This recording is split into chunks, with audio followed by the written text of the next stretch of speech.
Hello friends, अभी हम लोग घटना चक्र से यूपी ट्रिपल एसएससी पीईटी के लिए प्रैक्टिस सेट सॉल्व कर रहे हैं और आज हम लोग का प्रैक्टिस सेट नंबर 8 है। देखते हैं इसमें पहला क्वेश्चन क्या है। पहला क्वेश्चन हमसे ये कह रहा है कि ये कुछ सूचियाँ दी गई हैं, इनको मिला करके ऑप्शन बताना है। यहाँ पे कुछ लोगों के नाम हैं और उनका उपनाम है, जैसे सीमांत गांधी। सीमांत गांधी किसको कहा जाता था? सीमांत गांधी कहा जाता था अब्दुल गफ्फार खां को। ठीक, भारत का सबसे वृद्ध व्यक्ति ये थे कौन? दादा भाई नेहरू जी। ठीक, महामना महामना मदन मोहन मालवीय को कहा जाता था। ठीक है, और भारत का लौह पुरुष ये कहा जाता था वल्लभ भाई पटेल को। ठीक, तो हम लोग ऑप्शन में क्या देखेंगे? हमारा ऑप्शन जो बन रहा है वो बन रहा है 5 और इसमें बन रहा है 3, 1 और 2। 5, 3, 1, 2 जहाँ भी होगा वो हमारा आंसर बन जाएगा 5, 3, 1, 2, ऑप्शन नंबर बी। क्वेश्चन ये कह रहा है, अगला क्वेश्चन, कि 2 अस्पा एवं सिंह अस्पा प्रथा किसने शुरू किया था? तो यह प्रथा किसने शुरू किया था? यह शुरू किया था जहांगीर ने। और इसमें होता क्या था? 2 अस्पा वाले को में क्या होता था कि एक सैनिक को 2 घोड़े रखने होते थे और सिंह अस्पा में एक सैनिक को 3 घोड़े रखने होते थे, और ये व्यवस्था शुरू किया गया था जहांगीर के द्वारा। अगला क्वेश्चन, दिल्ली के सुल्तान बलबन का पूरा नाम क्या था? तो दिल्ली के सुल्तान बलबन का जो पूरा नाम था गियासुद्दीन बलबन था। ठीक है, option number C. Question number 4। Question number 4 में ये है कि विक्रमशिला नामक प्राचीन विश्वविद्यालय की स्थापना बंगाल के किस शासक ने किया था? तो सब विक्रमशिला जो है, विक्रमशिला विश्वविद्यालय यह किसके द्वारा बनवाया गया था? यह बनवाया गया था धर्मपाल के द्वारा। Option number A. फिर है हमारा क्वेश्चन नंबर 5, सती प्रथा का प्रथम अभिलेखीय साक्ष्य कहाँ से प्राप्त हुआ है? तो सती प्रथा का जो अभिलेखित साक्ष्य मिला हमारा एरड़ से मिला है। Option number A. Question number 6, Mahavir Jain की मृत्यु निम्नलिखित में से किस नगर में हुई थी? तो महावीर जैन की जो मृत्यु हुई थी वह पावापुरी में हुई थी। Option number C. क्वेश्चन 7, अमेरिकी पत्रकार जो महात्मा गांधी के भारत छोड़ो आंदोलन के दौरान उनके साथ था, उसका नाम क्या था? ठीक है, तो उसका नाम था क्या? 7 में लुई फिशर। ये भारत छोड़ो आंदोलन के समय था, लुई फिशर। ए। क्वेश्चन नंबर 8, सुभाष चंद्र बोस ने फॉरवर्ड ब्लॉक की स्थापना किस वर्ष की थी? तो सुभाष चंद्र बोस ने फॉरवर्ड ब्लॉक जो है 1939 में बनाया था। ठीक है ना, और ये 1938 में कांग्रेस के अध्यक्ष रहे हरिपुरा अधिवेशन में। हो गया। Question number 9। क्वेश्चन नंबर 9, स्वतंत्र भारत में प्रथम विधि मंत्री कौन थे? तो स्वतंत्र भारत के प्रथम विधि मंत्री जो थे ये थे BR Ambedkar, Bhimrao Ambedkar. Option number B. Question number 10 में, क्वेश्चन नंबर 10 है, भारतीय बाजार में ईस्ट इंडिया कंपनी का एकाधिकार समाप्त किया गया। एकाधिकार उनका भारतीय बाजार में कब समाप्त कर दिया गया? 1813 में। ठीक है, option number C. Question number 11 में क्या है, निम्नलिखित में से किसे ब्लू प्लैनेट कहा जाता है? ठीक है ना, तो ब्लू प्लैनेट किसको कहते हैं? हम लोग अपनी पृथ्वी को ही ब्लू प्लैनेट कहा जाता है। यानी पृथ्वी दिखती किस कलर की है? ये ब्लू कलर की दिखती है अंतरिक्ष से हम लोग देखें तो। और क्यों ब्लू दिखती है? क्योंकि वाटर के कारण। चलिए, क्वेश्चन नंबर 12, विश्व का सबसे ऊंचा पठार कौन सा है? तो विश्व का सबसे ऊंचा पठार कौन सा है? तिब्बत का पठार विश्व का सबसे ऊंचा पठार है। Option number A. Question number 13, कौन सा पर्वत हिमालयी श्रृंखला का अंग नहीं है? तो कौन सा नहीं है? तो अगर आपसे पूछा जा रहा है तो ये क्या होगा? अरावली। अरावली जो है हिमालय की पर्वत श्रृंखला का भाग नहीं है। बाकी कुनलुन है, हिंदुकुश है और काराकोरम है। क्वेश्चन नंबर 14, भारत के दक्षिण छोर का नाम क्या? भारत के दक्षिण छोर का जो नाम है निकोबार द्वीप में स्थित इंदिरा पॉइंट। ठीक है, यानी जो भारत का जो दक्षिणी छोर है वह क्या है? इंदिरा पॉइंट है। ठीक, फिर देखेंगे हम लोग क्वेश्चन नंबर 15, 2 नदियों के बीच की उपजाऊ भूमि को क्या कहते हैं? तो 2 नदियों के बीच में जो उपजाऊ भूमि होती है इसी को कहते हैं दुआब, और इसी में वृद्धि कर दिया था कौन? मोहम्मद बिन तुगलक। ठीक है। क्वेश्चन नंबर 16, 1 रुपए के नोट पर किसके हस्ताक्षर होते हैं? बहुत बार पूछा गया क्वेश्चन। इस पे होता है हस्ताक्षर किसका? भारतीय वित्त सचिव के। क्वेश्चन नंबर 17 में क्या है कि किसान क्रेडिट कार्ड योजना का आरंभ कब किया गया था? तो यह कब किया गया था? यह हुआ था 1998-99 में किसान क्रेडिट कार्ड योजना का निर्माण। ऑप्शन नंबर सी सही हो जाएगा।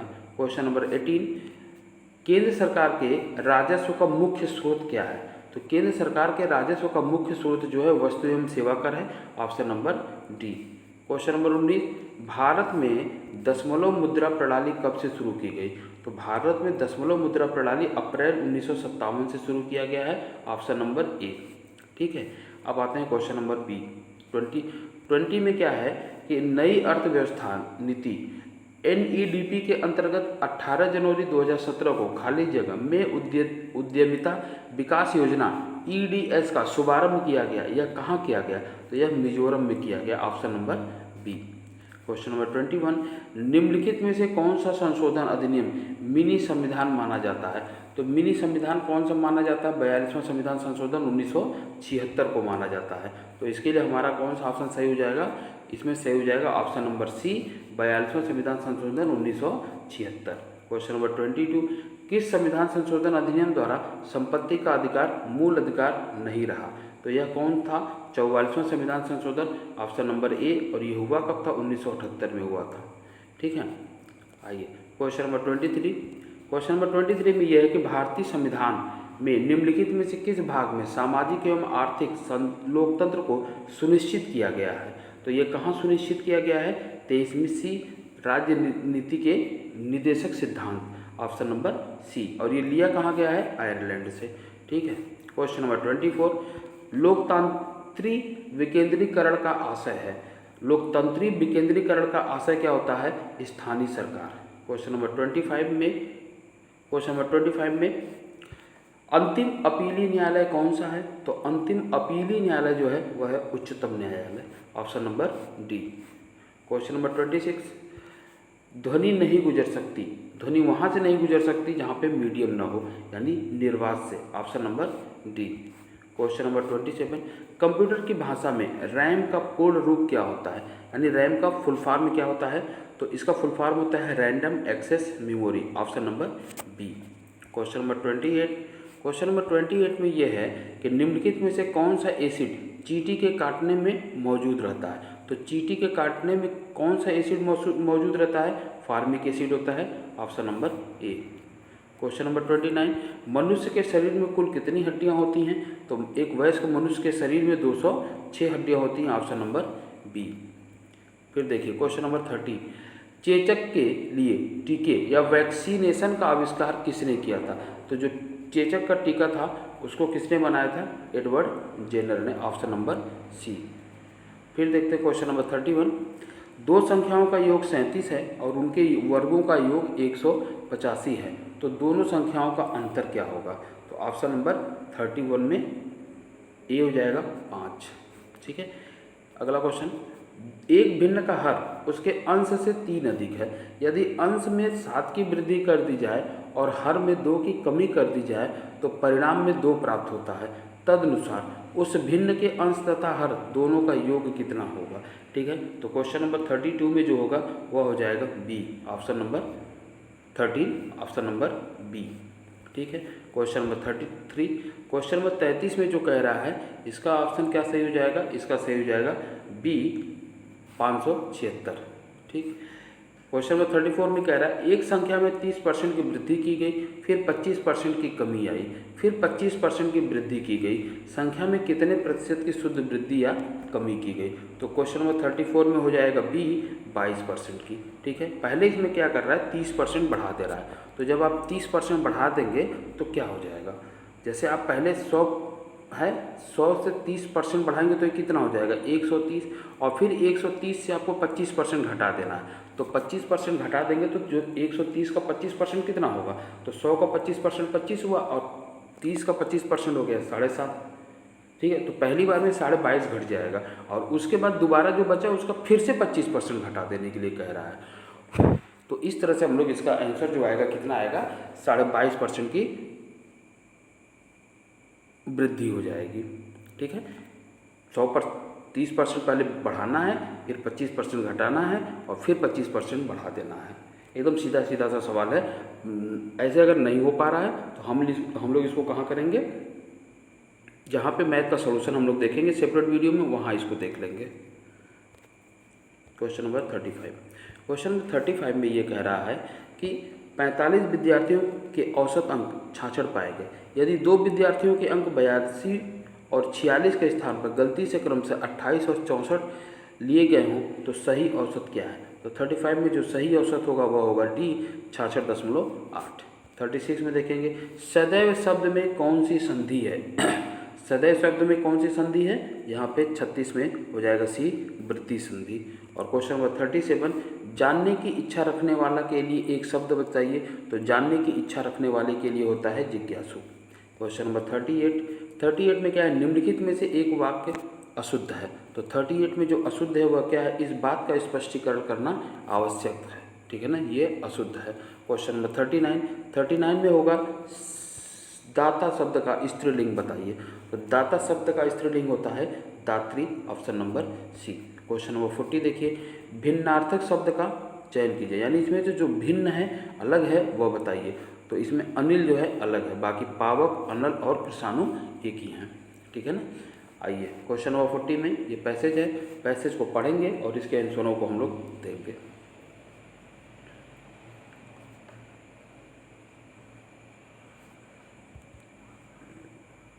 क्वेश्चन नंबर 41 में जो हमारा ऑप्शन सही होगा वह होगा डी सही होगा। 42 में जो सही होगा वह बी सही होगा, 42 में भी डी सही होगा। और 43 में क्या सही होगा? 43 में ए सही होगा, ठीक है। अंग्रेजी के 5 क्वेश्चनों के लिए बहुत ज़्यादा परेशान होने की ज़रूरत नहीं है। 44 में क्या सही होगा? 44 में होगा सी। और 45 में क्या होगा? 45 में होगा डी, ठीक है। आइए देखते हैं। अब ये है, इसको क्रम से लगाना है 46 में। तो 46 में क्या है कि इलाज है, डॉक्टर है, रोग है, निदान है और औषधि है, ठीक है ना। तो इसमें क्या होगा? तो सबसे पहले तो आदमी को होगा रोग, यानी ये रहेगा 1 नंबर पे। फिर उसके बाद वह जाएगा डॉक्टर के पास, यानी ये रहेगा 2 नंबर पे। फिर वो क्या जाएगा? वह इलाज करवाएगा, यानी ये 3 नंबर पे। फिर वो क्या होगा? वह लेगी औषधि, यानी ये होगा 4 नंबर पे। और अंत में उसके रोग का निदान हो जाएगा और ये होगा 5 नंबर पे, ठीक है। तो हम लोग को क्या करना होगा? हाँ, ऑप्शन बनेगा 3, 2, 1, 5, 4, ठीक है। 3, 2, 1, 5, 4, option number A. Question number 47 में देखते हैं ए बी का भाई है, सी ए की माता है, डी सी का पिता है और एफ ए का पुत्र है। तो एफ ए के बच्चे से किस प्रकार से संबंधित है? एफ ए से नहीं, एफ ए के बच्चे से किस प्रकार से संबंधित है? तो यह उसका लगेगा दादा, ऑप्शन नंबर डी। आइए क्वेश्चन नंबर 48 फोड़ा, खून की कमी, हार्मोन और उच्च रक्तचाप, इसमें बताना है कि कौन सा अलग है। तो इसमें जो अलग है वह हार्मोन अलग है, बाकी ये जो तीनों चीज़ें हैं ये कोई न कोई बीमारियां हैं। आइए क्वेश्चन नंबर 49 में ये कहा गया किसी निश्चित कोड भाषा में 214673 को SEARCH लिखा जा रहा है, तो 73456 को CHAIR चेयर लिखा जा रहा है और 961473 को PREACH लिखा जा रहा है। तो उसी भाषा में 73463 को क्या लिखा जाएगा? तो देखिए इसमें हमको क्या है ना, सबका वर्ड का देखना होगा कि 2 को जैसे यहाँ पे यस लिखा गया है, 1 को ई लिखा गया है, तो सारी कोडिंग हम लोग कर लेंगे और उसके बाद मिला लेंगे कि 73463 को क्या लिखा गया है। तो इसका जो आंसर आएगा वह आएगा CHARCH, ऑप्शन नंबर सी। देखते हैं क्वेश्चन नंबर 50। क्वेश्चन नंबर 50 में ये है कि कथन दिया गया है। कथन हमारा क्या है?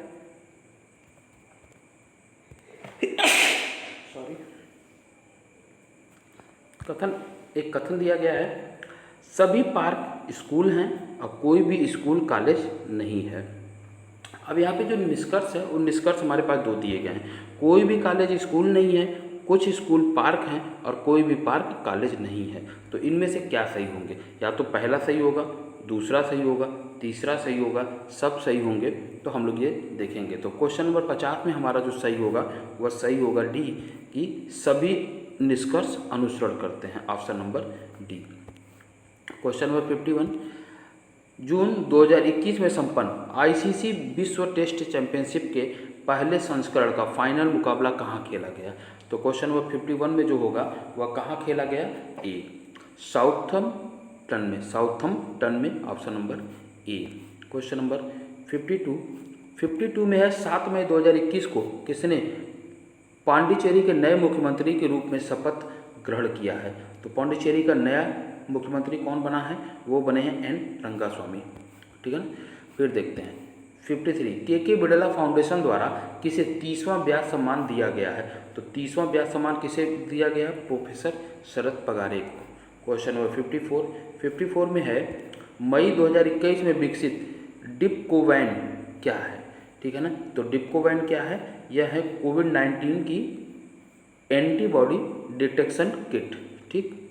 आइए क्वेश्चन नंबर 55 में मार्च 2021 में संपन्न भारत की पेशेवर फुटबॉल लीगों में से एक hero Indian super league ISL 2020-21 का खिताब किसने जीता है? तो यह किसने जीता है? यह जीता है मुंबई सिटी FC ने। Option number A.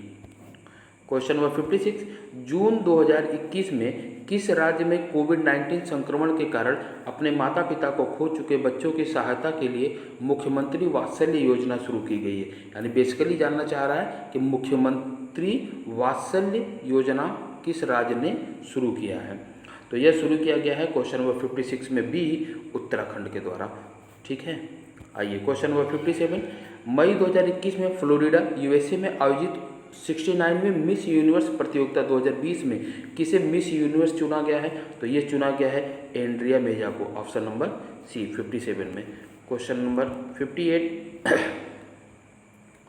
58 में यह है मई 2021 में भारतीय राजस्व सेवा की सेवानिवृत्त अधिकारी जगजीत पावड़िया को कहाँ स्थित अंतर्राष्ट्रीय नारकोटिक नियंत्रण बोर्ड INCB का अध्यक्ष चुना गया है? तो यह चुना गया है वियना में। Option number D. Question number 59 पुस्तक टिल वी विन के लेखक कौन है? तो 59 में लेखक किसके हो गए?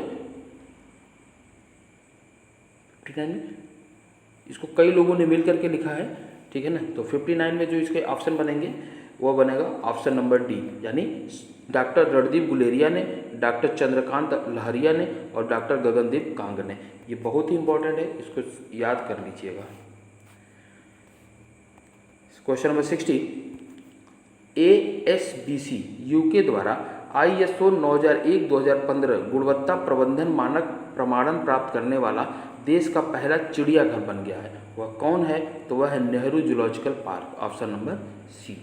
ठीक है। क्वेश्चन नंबर 61 क्वेश्चन नंबर 61 में आपसे पूछा जा रहा है कि झूलती मीनारों वाली एक मस्जिद भारत के किस शहर में स्थित है? तो यह भारत के अहमदाबाद में है। ठीक है ना। झूलती मीनारों वाली मस्जिद कहाँ है? अहमदाबाद में। Option number B. Question number 62 my country my life नामक पुस्तक के लेखक कौन है? तो my country my life LK Advani ने लिखा है। Option number B. देखिए क्वेश्चन नंबर 63 राष्ट्रीय आहार संस्थान कहाँ है? तो राष्ट्रीय आहार संस्थान हैदराबाद में है। Option number D. 64 खेलों में उत्कृष्ट प्रदर्शन के लिए निम्नलिखित में से कौन सा पुरस्कार दिया जाता है? तो खेलों में उत्कृष्ट प्रदर्शन के लिए दिया जाता है अर्जुन पुरस्कार। Option number B. Question number 65 राष्ट्रीय युवा दिवस किस दिन मनाया जाता है? तो राष्ट्रीय युवा दिवस जो मनाया जाता है वह 12 जनवरी को मनाया जाता है। 12 जनवरी को क्या मनाया जाता है? राष्ट्रीय युवा दिवस। क्वेश्चन नंबर 66 निम्नलिखित में से कौन सुमेलित नहीं है? तो देखिए इसमें कौन, रविशंकर जो है सितार वादक हैं, MF हुसैन जो है तबला वादक, ये गलत है। MF हुसैन जो था ये पेंटिंग का काम करते थे। ठीक है ना। RK नारायण उपन्यासकार हैं, सही हैं, और कैफी आदमी कवि हैं। तो ऑप्शन नंबर बी यहाँ पे सही होगा। MF हुसैन का जो मैचिंग है वह गलत है। क्वेश्चन नंबर 67 गोवा की स्वीकृत राजभाषा कौन सी है? तो गोवा की जो स्वीकृत राजभाषा है वह है Konkani. Option number A. Question number 68 में कहा गया ओटावा किस देश की राजधानी है? तो ओटावा जो है ये कनाडा की राजधानी है। Option number C. फिर देखिए क्वेश्चन नंबर 69 में पूछा गया निम्नलिखित में से किसमें विधानसभा नहीं है? तो देखिए पांडिचेरी में है, गोवा में है, दिल्ली में है, लेकिन लक्षद्वीप में नहीं है।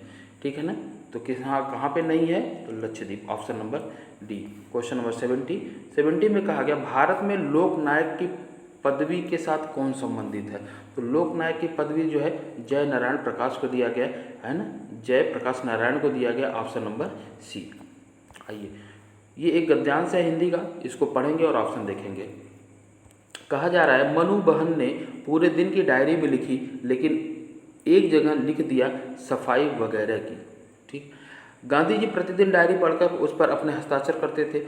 आज की डायरी पर हस्ताक्षर करते हुए गांधी जी ने लिखा, काटने की गति का हिसाब लिखा जाए, मन में आए हुए विचार लिखे जाएं, जो जो पढ़ा हो उसकी टिप्पणी लिखी जाए, वगैरह का उपयोग नहीं होना चाहिए। डायरी में वगैरह शब्द के लिए कोई स्थान नहीं है। डायरी में वगैरह शब्द के लिए कोई स्थान नहीं है। जिसने जो पढ़ा हो वह लिखा जाए, ऐसा करने से पढ़ा हुआ कितना पच गया यह मालूम हो जाएगा। जो बातें हुई हों वे लिखी जाएं। मनु ने अपनी गलती का एहसास किया और डायरी विधा की पवित्रता को समझा। गांधी जी ने पुनः कहा, डायरी लिखना आसान कार्य नहीं है, यह इबादत करने जैसी विद्या है। हमें शुद्ध व सच्चे रूप से प्रत्येक छोटी बड़ी घटना को निष्पक्ष रूप से लिखना चाहिए, चाहे कोई बात हमारे विरुद्ध ही क्यों न की जा रही हो। इससे हम में सच्चाई स्वीकार करने की शक्ति प्राप्त होगी। गांधी जी के रोचक संस्मरण में से लिया गया है ये। आइए, अब इसमें पूछा जा रहा है क्वेश्चन नंबर 71 में, मनु की अपनी किस गलती का एहसास हुआ? तो मनु को अपनी किस गलती का एहसास हुआ? उन्होंने डायरी में वगैरह शब्द लिख दिया था, option number A. Question number 72 में है, गांधी जी ने वगैरह शब्द पर अपनी आपत्ति क्यों जताई? तो 72 में जो हमारा ऑप्शन सही होगा, वगैरह शब्द में कार्य और विचार की स्पष्टता नहीं थी, ऑप्शन नंबर डी। ठीक, क्वेश्चन नंबर 73, गांधी जी ने डायरी लिखने को इबादत करने जैसा क्यों कहा? तो 73 में क्या हो जाएगा, दोनों में सच्चाई और ईमानदारी चाहिए, ऑप्शन नंबर ए। ठीक है, क्वेश्चन नंबर 74 में है, डायरी लिखना इसलिए महत्वपूर्ण है क्योंकि इसमें व्यक्ति का स्वयं का विश्लेषण करता है और स्व मूल्यांकन भी करता है, option number B. Question number 75, Gandhi ji प्रतिदिन डायरी पढ़कर क्या करते थे? तो प्रतिदिन डायरी पढ़कर डायरी पर हस्ताक्षर करते थे और यह देखते थे कि व्यक्ति अपने कार्य और विचारों में किस दिशा में जा रहा है, ऑप्शन नंबर डी। ये हमारा फिर से अगला पैसेज, डॉक्टर रामकुमार वर्मा ने ऐतिहासिक एवं समस्या मूलक एकांकियों की रचना की है। उनके एकांकियों का मूल स्वर आदर्शवादी है। प्रेम भावना, सेवा, उदारता, त्याग और बलिदान की भावनाओं से ओतप्रोत इस ऐतिहासिक एकांकियों में भारत के अतीत गौरव को प्रस्तुत करते हुए राष्ट्रीयता की भावना जगाने का प्रयास किया गया है। समस्या मूलक एकांकियों में वर्मा जी ने शिक्षित मध्यम वर्गीय दंपतियों की अनेक समस्याओं, प्रेम, सेक्स, संदेश, दंभ आदि को कथानक का रूप विषय बनाया है, किंतु उनकी परिणति आदर्श में हुई है क्योंकि उनके एकांकियों की नायिकाएं अत्यंत अपने पति के सम्मान की रक्षा करती हुई दिखाई पड़ती हैं। जैसे रेशमा टाई की ललिता और एक्ट्रेस एकांकी की नायिका प्रभात कुमारी। अतिशय आदर्शवादिता के कारण वर्मा जी के एकांकी यथार्थ से दूर हो गए जान पड़ते हैं, किंतु एकांकी शिल्प की दृष्टि से वे हिंदी के युग प्रवर्तक एकांकी माने जा सकते हैं। आरंभ, कौतूहल, संकलन, त्रय, चरण सीमा आदि उनके तत्व एकांकियों में बड़ी सूक्ष्मता से विद्यमान है। रंग मंचीयता एवं अभिनयता के गुणों से भी उनके एकांकी संपन्न है तथा उनमें सरसता के साथ साथ शिल्प की प्रौढ़ता भी विद्यमान है। वस्तुतः एकांकी कला को चरम यौवन पर पहुंचाने का श्रेय डॉक्टर रामकुमार वर्मा को ही दिया जाता है। अब देखते हैं हम लोग क्वेश्चन 76 में हमसे क्या कह रहा है कि उपर्युक्त गद्यांश का उपर्युक्त शीर्षक लिखिए। तो इसका सबसे सुटेबल शीर्षक जो होगा डॉक्टर रामकुमार वर्मा के एकांकी। क्वेश्चन नंबर 77, उपर्युक्त गद्यांश में प्रयुक्त शैली कौन सी है? तो इसमें जो शैली प्रयुक्त हुई है वह कौन सी है? आलोचनात्मक है। ये 77 में ऑप्शन नंबर सी। फिर देखते हैं 78, डॉक्टर रामकुमार वर्मा के एकांकियों का मूल स्वर क्या है? तो इनका जो मूल स्वर है वह है आदर्शवादी 78 में। 79 में क्वेश्चन यह है कि रंग मंचीयता एवं अभिनयता की दृष्टि से वर्मा जी ने एकांकी सफल है, ऑप्शन नंबर ए। और ऑप्शन नंबर 80 में कहा जा रहा है कि वर्मा जी के समस्या मूलक एकांकियों में चित्रण किया गया है। किस चीज़ का? तो ये चित्रण करते हैं शिक्षित मध्यम वर्गीय दंपतियों की समस्या का, ऑप्शन नंबर ए। अब देखिए ये एक पाई चार्ट है, इसको रफ पे बना करके इसके क्वेश्चनों को हम लोग सॉल्व कर लेंगे। मैं यहाँ पे आंसर बता दे रहा हूँ। क्वेश्चन नंबर 81, कुल आय को ध्यान में रखते हुए कुल आय और कुल व्यय के बीच का प्रतिशत अंतर ज्ञात करिए। तो 81 में हो जाएगा बी 50%, ठीक है ना। 82 कुल व्यय कुल आय का कितना प्रतिशत है, जो कुल व्यय है वह कुल आय का 50% है, option number B. Question number 83 उस व्यक्ति की औसत आय कितनी है, तो इसकी जो औसत आय है वह है 27,500 रुपये, option number C. Question number 84 उस व्यक्ति का औसत आय कितना है, तो इसका औसत आय कितना है 13,750, ऑप्शन नंबर डी। फिर देखिए क्वेश्चन नंबर 85 उस व्यक्ति का जून माह में आय व्यय में कितना प्रतिशत कम है, तो कितना प्रतिशत कम है, तो क्वेश्चन ऑप्शन नंबर सी 20%, ठीक है। फिर से ये एक पाई चार्ट इसको बनाएंगे और इसके सवालों को हम लोग देखेंगे। इसको पहले रफ पे बना लेंगे और फिर क्वेश्चन को सॉल्व कर लेंगे। क्वेश्चन नंबर 86 में हमसे क्या कहा कि आर राज्य का अन्य खाद्य पदार्थ का प्रतिशत क्या है, तो 86 में होगा डी 35%। गेहूं के कुल उत्पादन का कितना प्रतिशत गेहूं पी राज्य उत्पादित करता है, तो 87 में होगा 25.4%, option number C. Question number 88 सभी राज्यों में गेहूं का औसत उत्पादन कितना है, तो 88 में जो औसत उत्पादन है वह है 78.75, option number B. Question number 89 में क्या है, कौन सा राज्य गेहूं का अधिकतम उत्पादन करता है, तो गेहूं का जो अधिकतम उत्पादन करता है वह करता है Q, option number A. Question number 90 कुल उत्पादन का कितना प्रतिशत चावल एस राज्य उत्पादित करता है, तो यह जो है वह 33.3% उत्पादित करता है, ऑप्शन नंबर सी। फिर देखते हैं हम लोग, ये एक चार्ट है इसको बनाएंगे और क्वेश्चन को देखेंगे। क्वेश्चन नंबर 91 में कहा गया हमसे कॉलेज बी में विज्ञान विषय का अध्ययन करने वाले विद्यार्थियों का प्रतिशत क्या है, विज्ञान विषय वालों का परसेंटेज पूछा जा रहा है, तो इनका है 29.2%, option number D. Question number 91 में ऑप्शन नंबर डी सही होगा, 29.2%। क्वेश्चन 92 कह रहा है यदि सभी पांचों कॉलेजों में विद्यार्थियों की संख्या को दर्शाने के लिए वृत्त आरेख पाई चार्ट बनाया जाता तो कॉलेज बी के विद्यार्थियों को दर्शाने वाले त्रिज्य खंड या सेक्टर का केंद्रीय कोण कितना होता, निकटतम पूर्ण अंकों तक बताना है, ठीक है। तो इसमें जो बन जाएगा हमारा क्या बन जाएगा 92 में बन जाएगा 86 डिग्री का कोण बनेगा, option number B. Question number 93 सभी पांचों कॉलेज में कुल मिलाकर विज्ञान अनुशासन के विद्यार्थियों की संख्या और वाणिज्य अनुशासन के विद्यार्थियों की संख्या का अनुपात कितना है, तो 93 में हो जाएगा हमारा C 16:15, option number C. Question number 94 सभी पांचों कॉलेजों में वाणिज्य विषय का अध्ययन करने वाले विद्यार्थियों की संख्या कुल विद्यार्थियों की संख्या का कितना प्रतिशत है, तो 94 में हो जाएगा ए 30%। 95 वाणिज्य विषय में सभी कॉलेजों का औसत विद्यार्थियों की संख्या कितनी है, तो औसत विद्यार्थियों की संख्या है 300, ऑप्शन नंबर ए। फिर ये एक फिर से कॉलम है, इस चार्ट को बना करके क्वेश्चन नंबर 96 से 100 तक देखेंगे। 96 में सभी चारों विषयों में धवन द्वारा अर्जित अंकों का औसत कितना है, तो औसत अंक कितने हैं इसके, तो इसके औसत अंक आएंगे 73.5, ऑप्शन नंबर डी, ठीक है। 97 में परीक्षा में कुल प्रतिशत अंक के मामले में कौन कक्षा में प्रथम स्थान पे है, तो प्रथम स्थान पे अगर कुल नंबरों की बात की जाए तो चिराग है, option number B. Question number 98 कितने छात्रों ने परीक्षा में 60% से अधिक अंक अर्जित किए हैं, तो 60% से ज़्यादा अंक लाने वाले कितने लोग हैं, केवल 6 लोग, option number B. Question number 99 सभी चारों विषयों में बीनू का औसत धवन के औसत से है क्या, तो बीनू का औसत धवन के औसत से अधिक है, ऑप्शन नंबर बी।